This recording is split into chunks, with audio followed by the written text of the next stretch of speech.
আজকে যেই ভালোবাসাটা আমরা বহরমপুরে পেয়েছি, আপনারা সবাই জানেন যে আমরা রাত্রে 2টোর সময় শো করে থাকি। খাদান থেকে শুরু হয়েছিল। আমরা রায়গঞ্জে SBF সিনেমাস আছে, সেখানে প্রথম 2টো শো করি রাত্রেবেলা মাঝরাতে। যে কোনো আমার ছবি প্রথম শো হয় রাত্রে 2টোর সময়, সেটা রায়গঞ্জে শুরু হয়েছিল।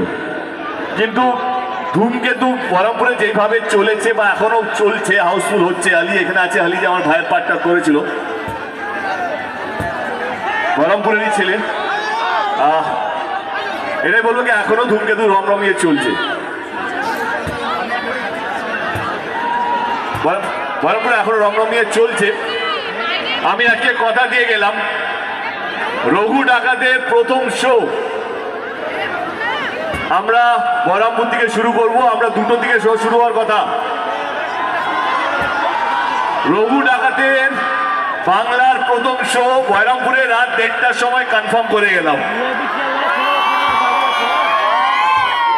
আমার মোহন টকিজের সাথে কথা হয়েছে, তার কর্ণধার সোনুবাবুর সাথে কথা হয়েছে, তিনি আমাকে কনফার্ম করেছেন। তো এইটুকু বলতে পারি, এই ভালোবাসা আপনাদেরকে ফেরত দিতে পারি যে বাংলায় যদি রঘু ডাকাত কোনো মানুষ, কোনো দর্শক দেখে থাকবে, সেটা হচ্ছে বহরমপুরের মানুষ।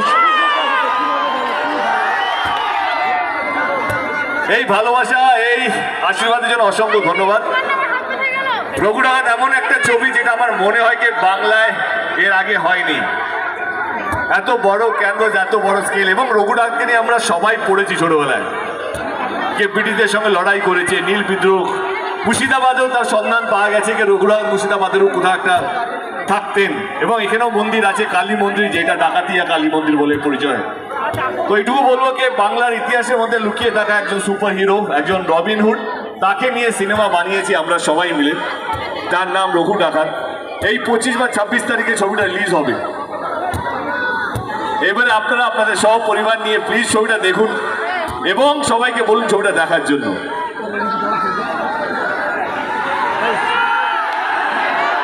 এসো উপরে এসো।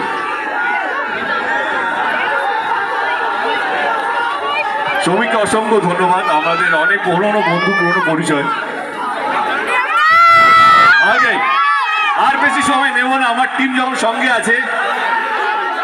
রঘু ডাকাতের গানটা মনে আছে, জয়কালী গানটা? তাহলে একটা নাচ দিয়ে শেষ করা যাক অনুষ্ঠানটা সবাই মিলে। আচ্ছা